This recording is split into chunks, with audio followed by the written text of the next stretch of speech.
dulu tuh biasanya paling banyak tuh nabrak 6 kelas tuh nabrak semuanya. Nah itu kan 6 kelas guys, nabrak semua.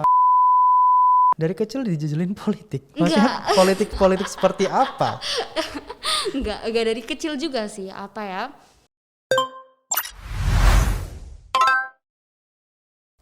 Kembali lagi di podcast Menjadi Mahasiswa episode ke-12. Yeay. Nah, hari ini teman-teman Sobat IPWMY, kita udah kehadiran tamu spesial, guest star spesial kita. Ada Salma Salsabila Abdillah. Hai. Kenalin dulu dong, Sal. Oke. Halo semuanya, assalamualaikum. Nama aku Salma Salsabila Abdillah, dipanggilnya Salma aja. Aku mahasiswa iGov angkatan 2017 dan aku juga menempuh pendidikan di tahun yang sama juga, tahun 2017 mulai masuk ke UGM jurusan D3 Bahasa Jepang. Nah, Oke. sesuai sama topik kita hari ini adalah rasanya menjadi mahasiswa double degree. Nah, Salma di sini adalah tadi dijelasin ya, dia adalah mahasiswa iGov angkatan 17 sama D3 Bahasa Jepang UGM kayak gitu. Nah, nanti bareng aku Bakti Gusti kita akan mengulik semua hal tentang mahasiswa double degree. Yang pertama, Salma, kenapa milih double degree kayak gitu? Kenapa milih dua jurusan yang berbeda dengan study field yang berbeda sama kampus yang berbeda? Kenapa alasannya? Oke. Pada awalnya aku juga nggak tahu kalau misalkan sesuatu yang seperti ini tuh bisa terjadi. Dan dulu tuh sejarahnya dari pertama kalau misalkan kita habis dari SMA, kan kita bakal disuruh sama guru BK buat ngisi-ngisi universitas dan jurusan. Nah dari situ ntar buat apply SNMPTN. Yes. Nah SNMPTN itu aku gagal semuanya. Terus SBMPTN itu cuma keterima 1 di UNY Sastra Inggris. Tapi karena UN ya, bahasa Inggris, sastra Inggris, tapi karena udah bosen sama bahasa Inggris kayak dari TK dapet kan, terus kayak ya udah nggak pengen, dan dari orang tua sendiri udah kayak deg-degan, ntar anak kami nggak kuliah gimana ini kayak gitu kan, terus akhirnya disuruh yaudah kak daftar swasta aja dulu coba kayak gitu, terus akhirnya setelah berbagai pertimbangan dari pertimbangan segi finansial, edukasional dan lalala, akhirnya yang dipilih adalah UMY. Karena di UMY itu bagus kan visipolnya, jadi ingin memilih. Jadi dulu tuh pilihan pertama IPREL, terus pilihan kedua iGov, terus baru yang ketiga itu yang reguler. IP reguler. Terus akhirnya setelah itu udah milih, udah ngisi form, udah daftar juga, terus nunggu pengumuman. Nah nunggu pengumuman itu sambil ikut ujian mandiri UGM. Utul ya? Iya, Utul UGM ya? Utul UGM. Di Utul UGM tuh masih kekeh juga, masih pilih HI, masih pilih ilmu pemerintahan, terus yang terakhir baru milih D3 bahasa Jepang ini. Nah, setelah itu dapat tanggal tes ujian mandiri, tanggalnya itu kebetulan kok cocok sama pengumuman UMY. Jadi UMY udah keterima. Udah keterima dulu nih. UMY udah keterima. Tinggal berkasnya, administrasi apa gitu segala macam harus ditindaklanjuti, harus datang ke kampus. Nah, tanggal buat suruh datang ke kampus adalah tanggal yang sama tanggal ujian mandiri UGM. Ujian mandiri UGM aku dapetnya di UMY lokasinya. Terus jadi kayak oke, ya udah, terus pas ke UMY habis ujian mandiri langsung ke TU-nya UMY. Ke TU-nya UMY ngurus ditanya, kita pertama tanya harganya dulu, tanya macam-macamnya segala macam, terus kata beliau masih diurus karena aku kan pakai jalur PBUN yang pakai nilai ujian nasional.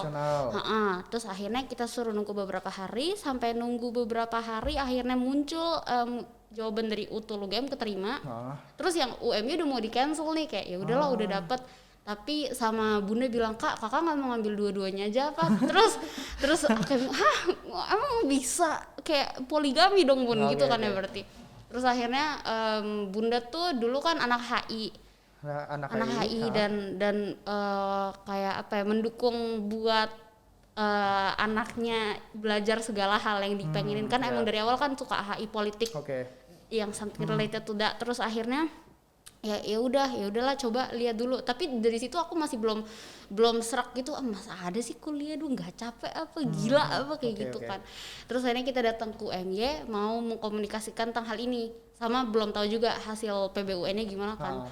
Terus pas datang ke TU-nya sini udah dikasih tahu nih, dari hasil PBUN-nya dapat ranking 1 tapi nggak dapat di IPREL, dapat di iGolf.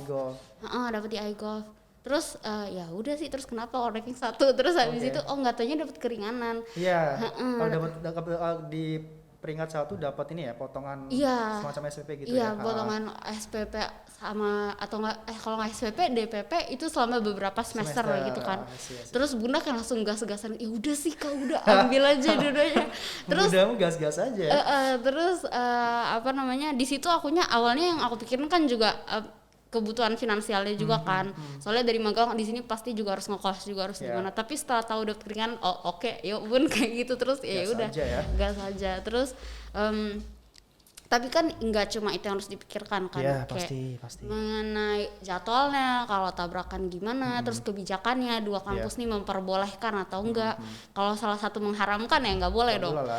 Terus akhirnya kan setelah keterima, pertama kita ngomong dulu yang ke UMY. Jadi dulu pertama kali nemu Bu Titin.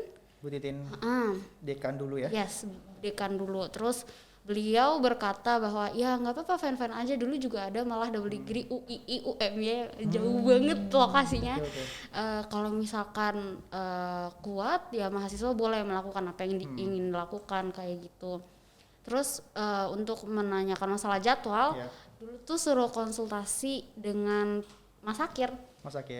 Dan akhirnya dikasih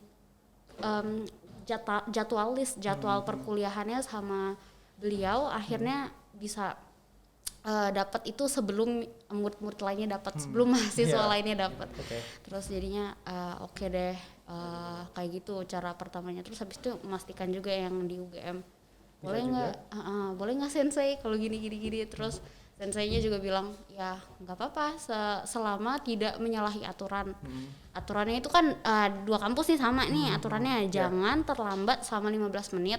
Kalau misalkan terlambat selama 15 menit nggak dihitung hadir. Dan kalau misalkan udah nggak hadir selama 4 kali nggak boleh ikut UAS. Jadi itu sih yang paling bikin beratnya. Jadi harus betul-betul berarti ini ya maksudnya double degree-nya double degree yang mandiri ya, karena kan biasanya orang pahamnya double degree ya karena program dari kampusnya gitu kan. Ini program kampus, misal kalau di temen-temenku di salah satu kampus di Jogja juga, ini double degree-nya dia kuliah 2 tahun di Indonesia, terus 2 tahunnya lagi di luar kayak gitu dengan kerjasama kampusnya. Nah, kalau yang sama berarti double degree mandiri kayak gitu. Tapi catatannya tadi ya, selama bisa mengikuti perkuliahan dengan lancar, mampu secara fisik, mental dan sebagainya juga aturan-aturan tadi ya. Maksudnya berarti aturan-aturan dari Kemendikbud atau apa nggak terlalu saklek, nggak boleh dua-duanya gitu ya. Berarti lebih ke peraturan kalau masuk juga harus tepat dan sebagainya kayak gitu. Nah itu gimana dinamikanya? Pertama iya benar, ini double degree-nya mandiri. Kalau misalkan biasanya yang udah tersedia dari institusi itu kan berarti double degree institusional, yang mana mereka akan melegakan segalanya buat mahasiswa ini buat mendapatkan dua-duanya. Tapi karena ini mandiri, jadi mahasiswa sendiri harus yang ngatur jalan hidupnya dia gimana selama perkuliahan. Betul. Nah, Kemendikbud sendiri sih nggak ngasih larangan, nggak boleh 2 degree, nggak boleh berapa selain 1, nggak boleh poligami gitu kan. Terserah aja, tinggal kebijakan masing-masing kampus kalau itu. Sama yang penting itu jangan menyalahi aturan tadi. Kalau misalkan pengen tinggal semester sih ya nggak apa-apa, telat-telat aja di sini dulu atau di sini dulu. Tentukan prioritas pengen yang mana duluan. Tapi dulu itu alhamdulillahnya UMY itu sangat welcome dan sangat fleksibel juga, apalagi iGolf. Jadi menawarkan kalau misalkan ada yang nabrak itu biasanya boleh dikomunikasikan dengan dosennya. Jadi tiap semester agak deg-degan juga sih setiap semester, terus nunggu jadwalnya keluar yang sini, nunggu jadwalnya keluar terus pas atau enggak nabrak berapa. Nah dulu tuh biasanya paling banyak tuh nabrak 6 kelas tuh nabrak semuanya. Nah itu kan 6 kelas nabrak semua. Kita yang biasanya nabrak 2 kelas aja atau 1 udah bingung ya. Ya kan?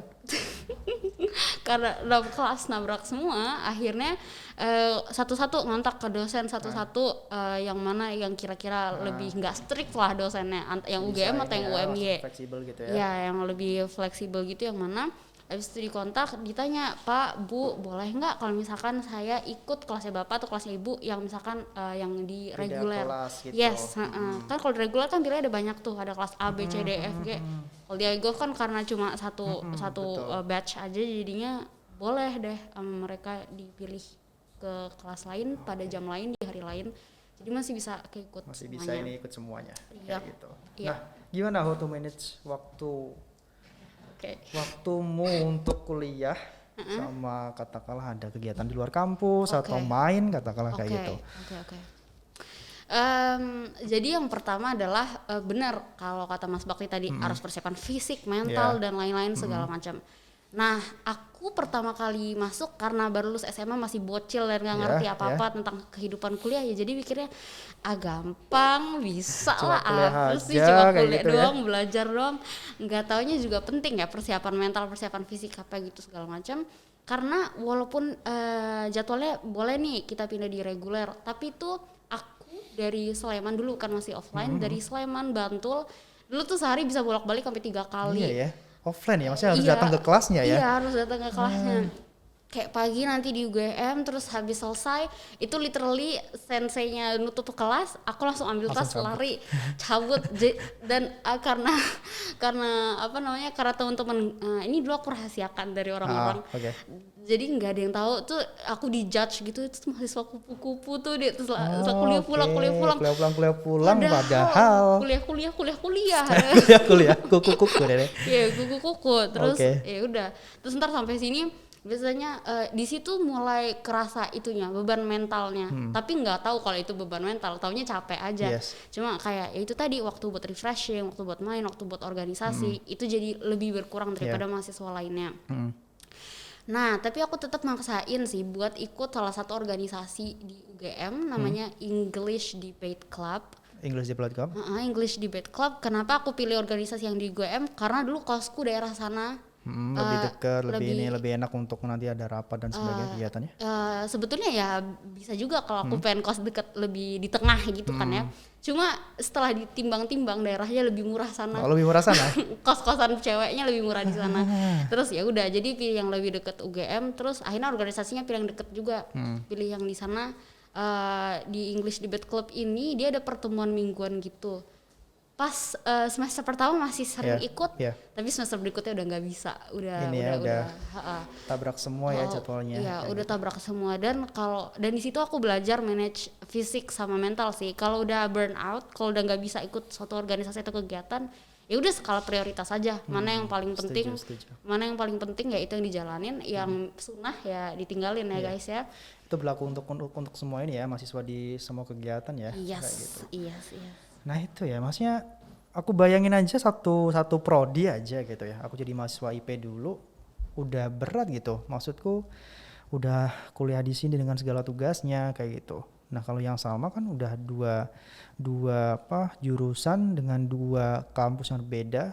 Pastinya juga ini dong lingkungan pengajaran, lingkungan pembelajarannya juga beda. Apalagi D3 kan setahuku lebih banyak ini nggak sih praktek atau magang ke mana kayak gitu. Jadi kalau misalkan pertama kita kuliah atau memilih suatu pekerjaan atau apa, biasanya awalnya kan ada motivasi di balik pilihan itu semua kan. Kalau aku motivasi milih D3 bahasa Jepang sama milih UMY politik ini karena aku suka. Dari dulu suka baca berita, terus bunda dulu wartawan, terus suka bahasa Jepang dari SMA gara-gara ada peminatan bahasa Jepang juga, dan sering dapat exposure kebudayaan gitu. Jadinya ngejalaninnya tuh nggak yang kayak oh my god kerja lagi tugas lagi, enggak, tapi kayak lebih bisa enjoy. Apalagi seperti yang tadi katakan Mas Bakti, kalau misalkan D3 lebih banyak menerapkan, lebih banyak praktisnya, lebih banyak praktisnya, jadi nggak selalu teori, tapi di kelas di bahasa Jepang tuh lebih banyak ngobrol, terus banyak bikin kegiatan, jadi lebih sibuk tapi enjoyable. di IP juga itu kayak terpenting gitu sih ya. Iya, di IP juga gitu. Misalkan ngomongin undang-undang apa, kalau orang yang nggak suka ya pusing ya apa berat banget. Tapi kalau misalkan akunya suka terus jadi penasaran ini gimana sih pas finding those things out tuh malah kayak bahagia aja gitu, nemunya bisa enjoyable itu tadi. Passionate on it kayak gitu ya. Yes. Nah, aku mau nanya tadi, kenapa bahasa tadi udah di spill ya dikit ya, kenapa Salma milih bahasa Jepang sama politik kayak gitu. Nah, lebih spesifik lagi dong, kenapa Salma ke bahasa Jepang kayak gitu. Padahal tadi kan emang pilihannya di HI, kemudian di PP yang politik, kemudian diplomasi dan sebagainya kayak gitu. Kenapa bahasa Jepang? Kenapa bahasa Jepang ya guys? Bahasa Jepang? Jadi latar belakangnya disclaimer, aku bukan wibu kok. Maksudnya aku bisa menikmati anime atau bisa menikmati pop culture-nya Japan, tapi hal yang paling bikin aku suka Jepang adalah karena dari dulu sejak SMA aku udah terexposure sama budaya Jepang. Yang pertama karena di SMA itu ada jurusan bahasa Jepang, sekolah juga memfasilitasi kegiatan yang berkaitan dengan Jepangan kayak Japan Club, terus mendatangkan volunteer dari Jepang, dan ntar mereka volunteering nginep di rumah siswa, salah satunya di rumah aku. Terus juga summer camp yang nanti mengirimkan sister school, membentuk partnership antara SMA di sini dan SMA di sana. Siswanya pada kesana ya? Iya, mirip exchange gitu. Jadinya suka lebih mengerti budayanya, lebih mengerti sistem kerjanya, dan bahasanya juga lucu. Kalau didengar telinga tuh lucunya bukan lucu yang jelek, tapi lucu yang pleasant. Enak gitu didengar, terus ya udah jadinya belajar bahasa Jepang. Bahasa Jepang. Berarti kan kalau bahasa Jepang kan lebih ke melanjutkan ya, maksudnya melanjutkan hal-hal yang sudah dipelajari tadi di SMA, kemudian budaya-budayanya atau udah pernah interaksi sama orang Jepang terus dilanjutkan ke D3 Jepang kayak gitu. Iya. Aku pikir nggak terlalu ini ya, maksudnya enjoy-nya lebih kerasa kayak gitu ya, karena udah tinggal melanjutkan kayak gitu. Nah, kalau di IP politik kayak gitu, apakah seperti yang dibayangkan? Kayak gitu? Sebelumnya aku mau ngomongin dulu yang bahasa Jepang tadi. Sebelumnya aku pikir aku bakal kayak gitu juga, bakal enjoy bahasa Jepang. Kayak it's not all butterflies and rainbows guys. Aku kira SMA udah dapet, ya udah sih. Ntar kuliah juga paling itu juga, nggak tahu enggak. Nggak tahunya ya, of course semakin tinggi level bakal semakin lebih gede tantangannya. Tinggal pilihannya kita aja ingin menghadapi tantangan itu atau enggak. Walaupun lebih berat, pengen dijalanin, pengen diselesain, ya komit aja gitu kan. Nah kalau misalkan yang politik baru pertama kali belajar, iya sih baru pertama kali belajar, tapi alhamdulillahnya dari orang tua itu udah ngasih literasi tentang politik tuh sejak masih kecil. Dulu juga sempat jadi wartawan di Magelang Express pas masih SMA. Jadi sering iya, jadi sering ngeliput, terus kayak wawancara ke wali kota dan segala macamnya. Jadi semakin penasaran tuh loh, kenapa sih kok Pak Wali Kota harus begini, kenapa nggak begitu. Dan itu yang mungkin jadi awal ketertarikan terhadap dunia politik dan begitu deh. Tapi mungkin dulu ya, bedanya antara dulu sama sekarang, sebelum belajar dan setelah belajar adalah kenetralan. Dulu lebih mihak, kenapa sih nggak kayak aja si A tuh si B jelek banget, kenapa di gini. Tapi setelah belajar lebih lanjut ya jadi mengerti backgroundnya jadi atau kenapa gitu ya. Iya, jadi mengerti dan lebih netral aja. Dari kecil dijejelin politik? Maksudnya politik seperti apa? Enggak dari kecil juga sih, apa ya, lebih kayak dulu tuh suka baca. Karena dari kecil dikasih buku apapun itu bakal dibaca. Buku yang aku nggak paham artinya juga tetap aku baca. Terus lama-kelamaan banyak istilah yang aku nggak tahu, dan nggak taunya istilah itu kebanyakan istilah politik. Kebetulan. Dan akhirnya sama bunda dijelasin, ini tuh artinya ini kak, ini artinya ini kak. Lebih ke pengetahuan umum tapi yang kebangsaan, ketenaganegaraan kayak gitu, pemerintahan. Iya. Berarti dua-duanya Salma memilih jurusan 2 itu karena emang ada ketertarikan, bukan yang ini ya, tersesat, maksudnya kayak udah pilihan terakhir kayak gitu, apa aja diisi aja kayak gitu. Enggak ya? Enggak. Soalnya kalau bakal berat nanti pas ngejalaninnya. Kalau if you don't really enjoy it guys, pas ngejalaninnya lebih nanti banyak bebannya. Lebih banyak bebannya. Apalagi milih 2, kalau terbebani semua kasihan dong otaknya, hatinya. Ini aman kan? Jiwa dan sebagainya aman kan? Oh my god, itu sih questionable ya. jiwanya alhamdulillah sedikit mulai membaik. Iya dulu sih sempat capek itu. Di semester berapa? Di semester berapa mulai capek? Yang mulai capek terus peaknya, puncaknya. Semester 1 akhir pertengahan semester 1 tuh udah mulai bertanya-tanya, ini aku waras enggak sih sebetulnya. Baru mulai ya? Biasanya lebih banyak ngomong sama diri sendiri tuh pas bolak-balik dari Bantul Sleman, Sleman. Kok aku kayak kuda tiap hari kayak gini.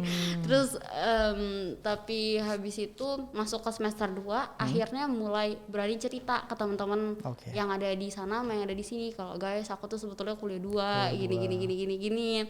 Dan nggak taunya mereka nggak ngejudge dan lebih banyak yang suportif gitu. Aku tuh awalnya takut nggak cerita karena takut pertama kayak yang terlalu diagung-agungkan gitu, sama kedua malu aja, nggak tahu kenapa. Ini nggak ada reasonnya sih. Terus ngatanya mereka lebih suportif gitu kalau misalkan aku lagi keluar dan ada tugas, mereka ngasih salinan atau misalkan ngasih info apa gitu segala macam. Jadi mulai lebih bahagia pas udah open ke teman-teman. Ini udah ketemu patternnya atau semacam lajur yang paling enak ya untuk melaksanakan 2 itu. Iya. Nah berarti yang D3 udah lulus kan? Udah tahun 2020 bulan Agustus wisuda. Congratulations, udah dapat gelar pertamanya kayak gitu. Tinggal yang satunya ini ya. Iya. Ya kita doakan semoga bentar lagi nanti dapat gelar satunya kayak gitu. Amin. Nah, aku mau nanya tentang iGov deh, spesifik ke iGov kayak gitu. Kan juga tadi kalau nggak salah kan Salma juga dulu waktu SMA bahasa ya, jurusan bahasa gitu ya. Nah, gimana setelah tadi udah pernah dapat pengetahuan sejak dini katakanlah kayak gitu ya tentang perpolitikan atau istilah-istilah umum dalam politik kayak gitu, masuk ke iGov yang politik pemerintahan tapi dengan disampaikan dengan bahasa Inggris atau internasional kayak gitu. Nah, apa aja sih kegiatan di iGov dan gimana rasanya sebagai mahasiswa iGov? Jadi pertama kali kenapa pilih iGov, kenapa nggak pilih yang reguler, itu karena exposure kepada dunia internasional lebih besar. Dan itu yang udah dari dulu aku kejar. Maksudnya itu sebagai target bare minimum ya, kalau misalkan mau belajar ya langsung untuk exposure-nya yang internasional. Kayak gitu. Perbedaannya adalah di iGov itu karena lingkupnya lebih kecil, lebih sedikit komunitasnya, informasi lebih cepat menyebar, dan caring, rasa kepedulian dosen-dosen terhadap mahasiswanya jadi lebih banyak karena yang diurus lebih sedikit gitu kasarannya. Kalau misalkan di kampus lain atau di jurusan lain itu satu angkatan satu jurusan berapa ribu anak kan susah ngurusnya. Tapi kalau di iGov karena small batch jadi bisa lebih terasa lah setiap anak-anaknya ini pasti menemukan potensi masing-masing dan lebih cepat informasi lebih lebih cepat dapat juga, sama kesempatan lebih besar karena banyak kesempatan dan orangnya cuma sedikit. Gitu. Kesempatan apa kalau boleh tahu tuh? Kesempatannya banyak, kayak misalkan salah satunya magang dari kampus atau enggak exchange. Exchange itu kalau di iGov kan wajib. Jadi kamu mau nggak mau harus bisa keluar negeri katakanlah ya kayak gitu. Iya, harus bisa keluar negeri dan harus bisa survive juga di sana, survive akan budayanya, survive sama cara pendidikannya, survive sama everything. Dan itu yang bikin kita tahan banting kan keluarnya. Maksudnya kalau misalkan udah selesai dari kuliah ini. Jadi ya itu sih, exchange and then magang and then lomba-lomba atau call for papers gitu kan sering. Nah itu lebih cepat dapat. Tadi ya lebih ke apa istilahnya, kekeluargaannya ya, kekeluargaan antara juga. Mahasiswa, teman-teman sama dosen lebih dekat kayak gitu ya. Sama banyak kesempatan. Aku lihat di lab kan juga memantau juga ya istilahnya kayak kegiatan-kegiatan yang di reguler apa, yang di internasional apa kayak gitu. Banyak program-program exchange kayak gitu, keluar negeri, dan banyak juga kampus ya. Nah dulu Salma kemana? Dulu itu aku sebetulnya tahun kemarin, bukan dulu berarti ya. Tahun kemarin ya? Tahun kemarin itu aku exchange ke Polandia. Covid dong berarti? Nah karena Covid, awalnya kan aku udah dapet organisasi dari luar yang bersedia bayarkan biaya administrasi fully funded ya? Iya, tapi karena Covid kayak organisasi jadi takut gitu buat bayarin, karena nanti kalau misalkan di Poland ya ada apa-apa, gara-gara Indonesia regulasinya masih nggak jelas kan pas Covid, takut membawa resiko besar. Apalagi awal-awal dulu ya. jadinya ya mereka ngebatalin itu. Akhirnya yang bisa dilakukan adalah ya udah online aja. Online exchange-nya via online. Tapi itu pun enggak mengurangi rasa bahagia untuk belajar di Polandia itu. Kan mahasiswa dari UM-nya ada 2 anak. Polandia ada 2 anak dari UM ya, dari iGov sama dari anak hukum kalau nggak salah. Nah terus di sana itu karena di Eropa perbedaan waktu 8 jam, aku kelasnya itu pada mulai itu jam 9 malam, selesainya jam 1 malam. Waduh. Itu tiap hari kayak gitu ya, jadi Batman lah. Oke. Jadi ini gitu. Ya masa nocturnal ya? Iya. Tapi gimana? Asik. Maksudnya dalam artian kan pasti semua mahasiswa kalau mau udah masuk ke kelas internasional udah tahu lah program exchange kayak gitu, dan pasti bayangannya datang ke negaranya, ya kan? Pasti kayak gitu ya. Tapi gimana tadi? Selain serunya sama, tapi ada rasa ini nggak? Kecewa pasti ada lah. Kecewa, sedih, sampai menangis kok waktu itu guys. Jadi ya nggak apa-apa, namanya emosi, namanya berita sedih ya nangis aja nggak apa-apa, kesel nggak apa-apa. Cuma dari situ ya kita lihat apa yang bisa diambil dari pengalaman itu. Dari pengalamannya ya udah. Kalau tujuan kesana kan bukan buat main, bukan buat apa. Jadi benar-benar sama Allah tuh dikasih tahu tujuan kamu belajar, ya udah belajar aja. Apapun medianya ya. Apapun medianya. Terus di sana juga karena orang sana membebaskan mahasiswa exchange mau pilih dari fakultas manapun, boleh pilih jurusan dari fakultas manapun di sana. Jadi aku kayak pilih dari aku pilih jurusan psikologi sosial, aku pilih jurusan antropologi yang literally nggak aku dapetin di sini, itu mereka bolehkan. Diperbolehkan di Polandia itu. Jadi dapat sesuatu yang baru kan asik banget guys. Iya, apalagi kampusnya Polandia. Nah, apakah mau melanjutkan ke sana atau ke Jepang lagi atau kemana? Setelah ini after nanti lulus jadi S1 nih. That's a hard question. Jadi yang pertama aku pengen kan ini udah dapet nih politik, udah dapet juga bahasa Jepang. Terus setelah ini mungkin aku bakal cari job dulu. Kalau misalkan aku udah nemu job yang sesuai yang aku suka, baru aku mulai menentukan S2 aku mau di mana. Jadi S2 aku harus sesuai sama jurusan yang betul-betul pengen aku jalanin sebagai jobnya aku, pekerjaan kayak gitu. Kalau misalkan aku lanjut S2 randomly, takutnya nanti nggak guna, nggak kepake. Setuju. Nggak kepake. Ya, that's optional ya buat teman-teman ya. Kalau misal mau lanjut langsung ke kerja atau mau S2 langsung, tapi pastikan, bener gak? Pastikan benar-benar itu ada alasan yang melatar belakang itu benar-benar gitu loh. Jangan sampai S2 karena nggak tahu apa-apa nih, nggak mau kemana, udah S2 aja deh kayak gitu. Jangan. Pokoknya sebisa mungkin know yourself first, cari tahu dulu diri kamu sukanya apa, maunya apa. Kalau udah ketahuan coba cemplungin tuh hal itu. Selama mencemplungi itu enjoy, nggak bisa nggak menjalannya. Kalau udah nemu that spot, kalau udah nemu titik itu ya udah itu dijalanin. Dan kalau mau berkembang ambil S2 atau ambil course yang berkaitan, dan itu malah bakal lebih bermanfaat. Dimanapun tempatnya, dimanapun kegiatannya harus enjoy tadi ya. Karena yang tadi berat pun juga bisa dilalui Salma sampai sekarang. Sekarang udah bisa, maksudnya nggak mengurung diri dan sebagainya, berarti kan artinya Salma enjoy kayak gitu. Oke, Mak, aku mau tahu deh lebih jauh tentang ini. Beda study field pastinya tadi udah jelas ya, bahasa Jepang sama politik kayak gitu. Tapi beda juga kampus kayak gitu, yang pastinya environment-nya atau lingkungan pendidikannya, pembelajarannya beda banget kayak gitu. Nah, apa yang paling beda dari 2 kampus yang udah kamu jalanin? Yang udah dan masih ya?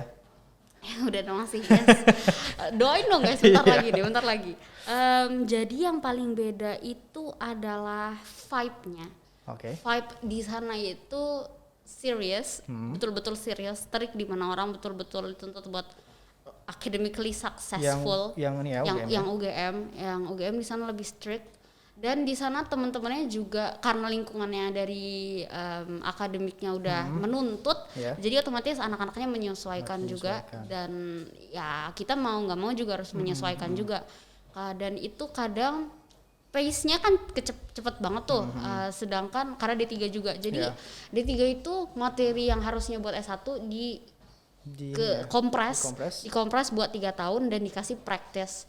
So itu menantang karena banyak banget yang harus dihafalin dalam waktu yang singkat. Jadi di sana tuh menantang, di sini slow paced, tapi slow paced dan fast paced itu bukan suatu kejelekan, bukan suatu keburukan. Tapi itu efeknya ke personal sih. Kamu lebih enjoy di tempat yang fast paced atau slow paced. Kalau aku merasa lebih bisa berkembang di slow paced karena bisa teliti aja gitu dalam segala halnya. Di fast paced bisa ngikutin tapi ya capek lari terus gitu.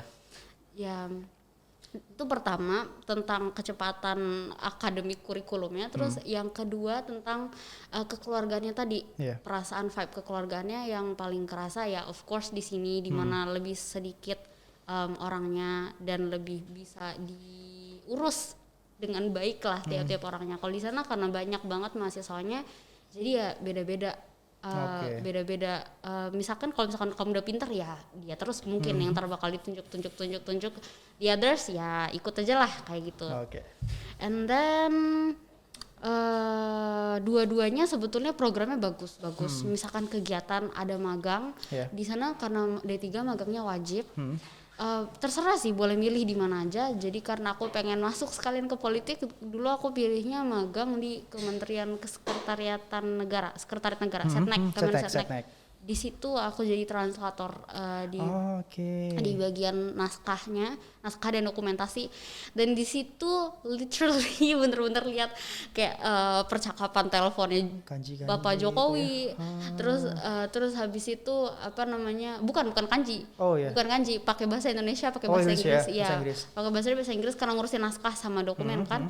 Jadi kayak ngelihat percakapan teleponnya Bapak Jokowi dengan presiden lain, dengan kepala negara lain, dan dari situ mulai oh my god seru, asik, kayak keren banget.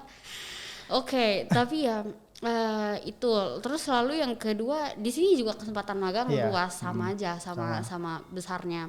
Cuma karena di sana diwajibin, di sini sunnah gitu kan. Sunnah yang sangat dianjurkan. Terus apalagi ya? Kalau pertemanan sih, kalau tentang teman-teman semuanya asik, aman ya, aman, semuanya suportif dan iya aman.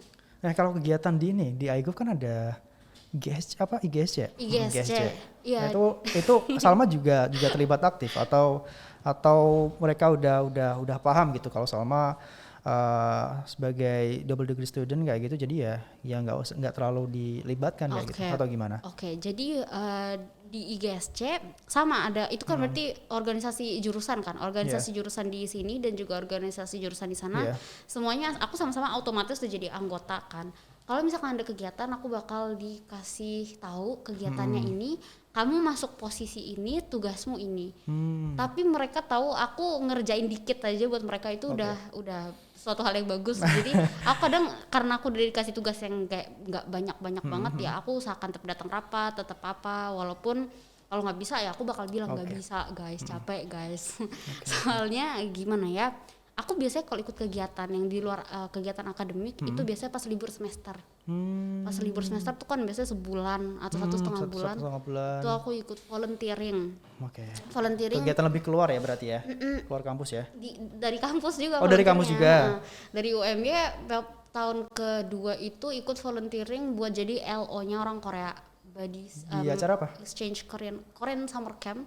Jadi ada orang mahasiswa Korea datang ke sini yang kerja sama UMY, AIRO.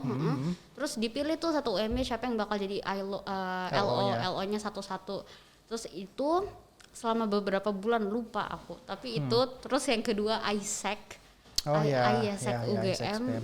Terus itu juga mirip LO juga tapi bukan orang Korea, buat dari mancanegara. Sama MUN, Model United Nation. Tapi Model United Nation itu mandiri sih, maksudnya nggak dilaksanakan nama kampus ini atau kampus itu. Tapi mandiri aku tadi nyari ya.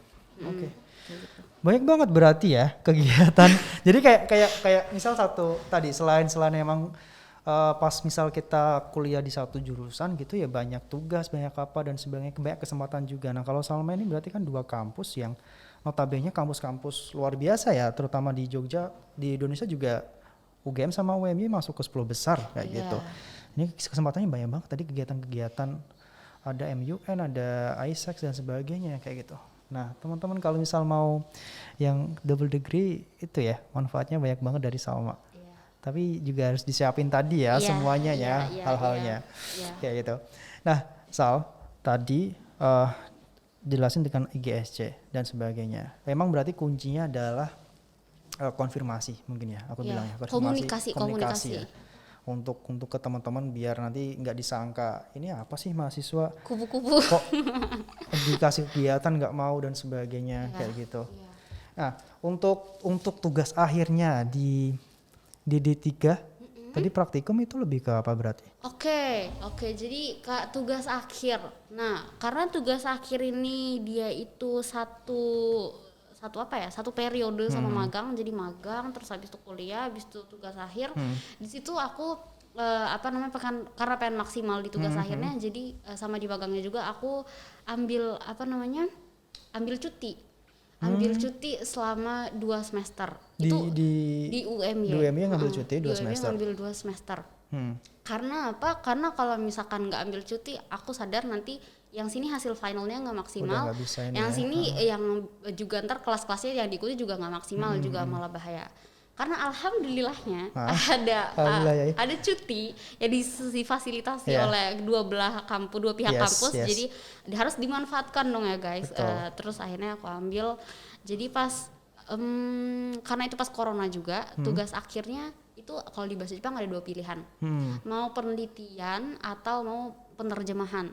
Penelitian atau penerjemahan? Penerjemahan itu menerjemahkan teks, dokumen, novel, buku, ntar dalam berapa halaman syaratnya lalala. Tapi kalau misalkan yang penelitian itu boleh studi pustaka, boleh penelitian terjun langsung. Tapi di mana-mana kita semua tahu COVID terjun langsung itu sangat tidak memungkinkan. Walaupun sangat ingin tapi sangat tidak memungkinkan. Dan berarti milih?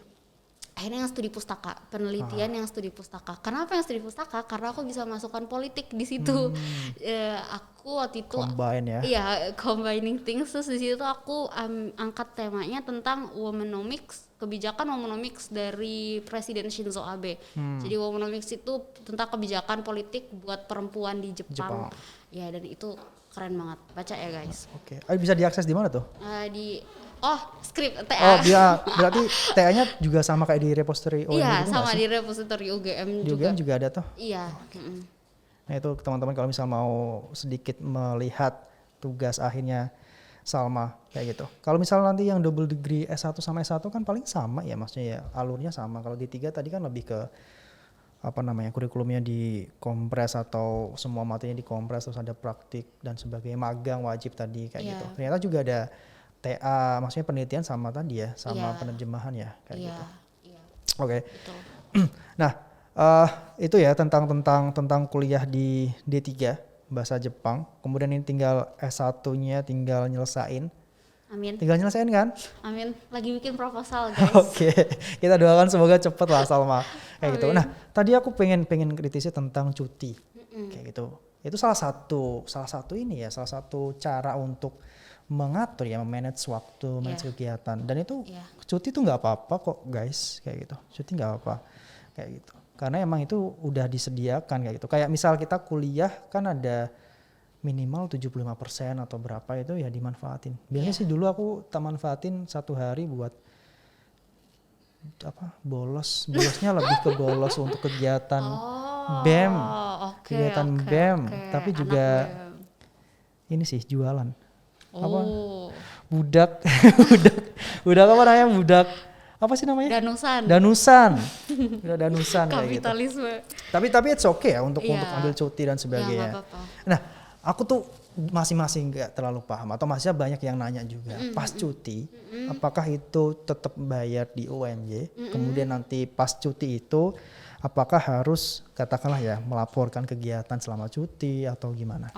Jadi pas cuti guys itu kita istilahnya nggak perlu bayar apapun kecuali biaya buat mengajukan cuti. Biayanya murah kok, aku lupa berapa tapi itu kurang dari 50.000. Murah banget ya, jadi cuma bayar formulirnya aja. Dan mungkin banyak stigma negatif, stigma negatif akan cuti. Wah, kenapa hamil ya, nikah ya? Enggak ya guys ya. Cuti di sini tuh bisa dipakai buat kita ngatur pace kita lagi. Kalau kecapean, kalau burnout, kalau kita punya exchange yang makan waktu 1 tahun, cuti bisa dipakai. Kayak gitu. Dan nggak perlu kita ngelapor cuti hari ini kayak KKN dong, logbook harus ngisi hari pertama ini ngapain enggak perlu. Cuti ngurus karena ada alasan tertentu bisa di ACC. Nah, cuti itu pas waktu itu harus ada alasan-alasan tertentu nggak kalau misalnya kata dari itu? Di formulirnya nanti ada tulisan alasan cuti. Oke. Nah,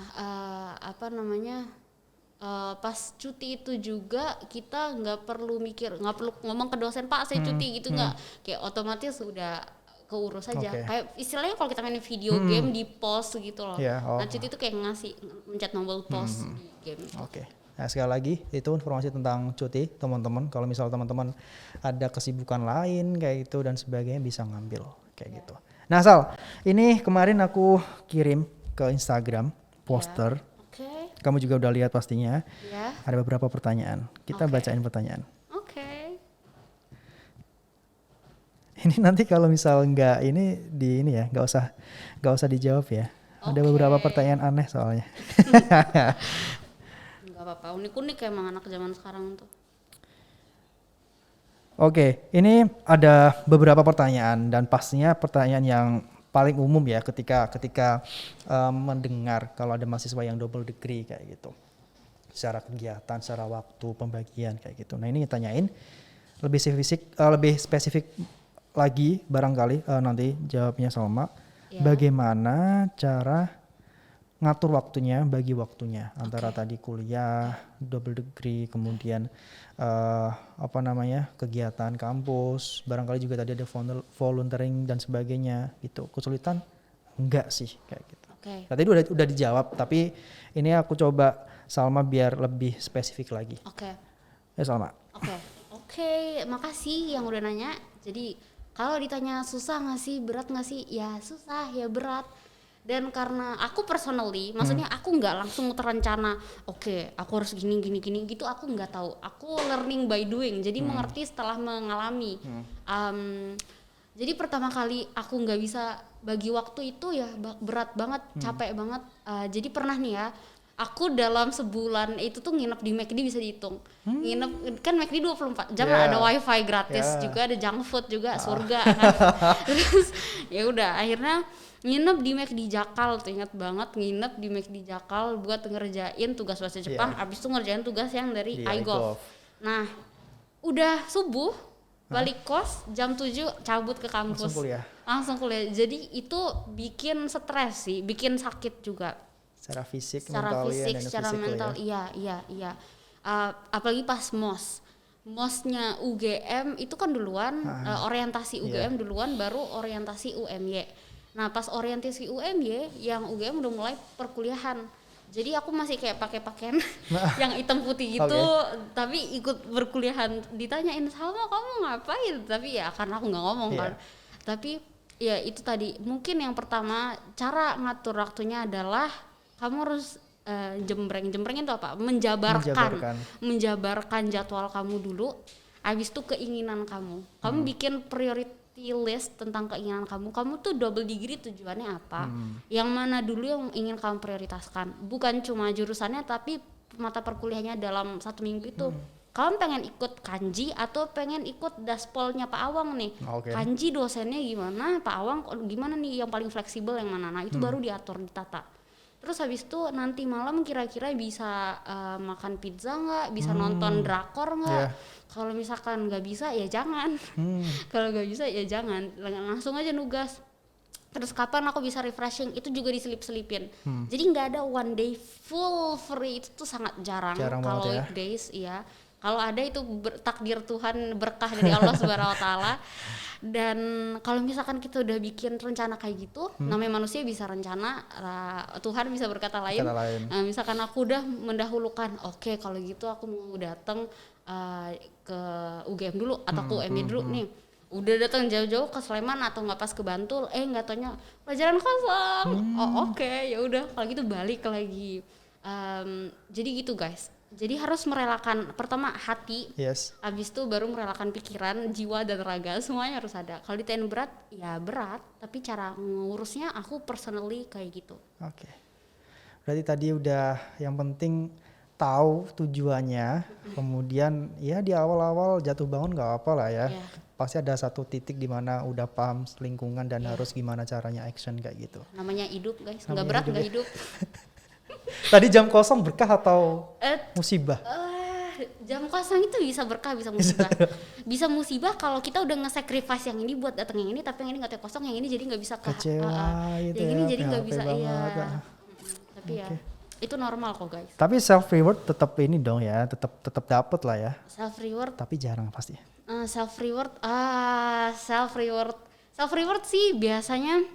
Ngapain sih? Ada satu hari yang aku mendedikasikan hari itu buat nggak ngapa-ngapain. Nggak ngapa-ngapain. Rebahan, nonton drakor, makan junk food. Udah itu aja. Oke. Gitu. Self reward apapun itu ya. Tapi apa Mas Volta? Mas Vol? Ya gak kedengeran ya. Apa jangan apa self reward tuh? Jangan boros berkedok self reward. Oh ya, jangan sampai boros berkedok self reward kata Mas Volta kayak gitu. Oke. Ini ada pertanyaan lagi. Oke. Tapi ini kayak nanti ini deh. Dari Virus Harta. Ngomong nanti di-cut aja. Nande, apa hukumnya jika double degree karena punya satu pacar di UMY dan selingkuhan di UGM? Oh my god, ini aku jawab nggak? Nggak usah. Terlalu terlalu privacy. Nggak apa-apa lagi. Nggak apa? Nggak apa-apa. Ngomong gue aja. Nggak apa-apa, oke. Ntar aku ulangi berarti. Nande, apa hukumnya jika double degree karena punya satu pacar di UMY dan selingkuhan di UGM? Okay. Ini adalah orang-orang yang ini barangkali ya. Aku punya pacar di UGM, aku harus selalu bersamanya gitu dengan ikut kuliah di sana. Padahal udah dapat kampus di salah satu kayak gitu. Oke. Gimana? Mau jawab? Mau jawab dong. Ini lucu banget pertanyaannya, wahai Mas atau Mbak pernah hamba Allah yang nanya netizen. Jadi kalau misalkan double degree harus siap-siap aja. Kamu nggak punya waktu buat makan. Makan itu bakal jarang. Ya apalagi ngurusin relationship. Ngapain sih? Lagian tapi dari awal udah nggak ada itu sih, udah nggak ada kepikiran buat menjalin hubungan. Kuliah aja, belajar aja. Tapi orang-orang punya prioritas yang beda-beda. Ada yang pengen nikah cepet, ada yang pengen apa. Itu terserah sih, diatur aja sendiri. But personally dari awal aku nggak ada pikiran buat itu. Aku double degree bukan buat menjaring calon suami idaman, enggak. Tapi karena aku suka bahasa Jepang dan aku suka politik juga. So that's it. Tapi tetap membuka hati kan untuk orang-orang yang sekarang sedang menonton, barangkali dari lama mengincar Salma. Aku buka nggak ya hatinya? Aku buka nggak ya? Kunci ya guys ya. Itu tetaplah suatu saat nanti. Kalau mau yang berjuang buat dapetin Salma sekarang juga nggak apa-apa. Tapi ada prioritas lain dari Salma gitu ya untuk menyelesaikan studi sama nanti entah melanjutkan S2 atau kerja dulu kayak gitu. Berarti tinggalnya satu bener kan? Atau ada kegiatan lain sekarang nih? Part time. Ngajar. Berarti jangan-jangan emang kamu orangnya adalah orang yang sangat tidak bisa untuk sedikit kegiatan. Iya nggak? Sebetulnya bisa. Tapi tuntutan nggak tahu, hidupku kok kayaknya aku ngerjain satu muncul satu lagi.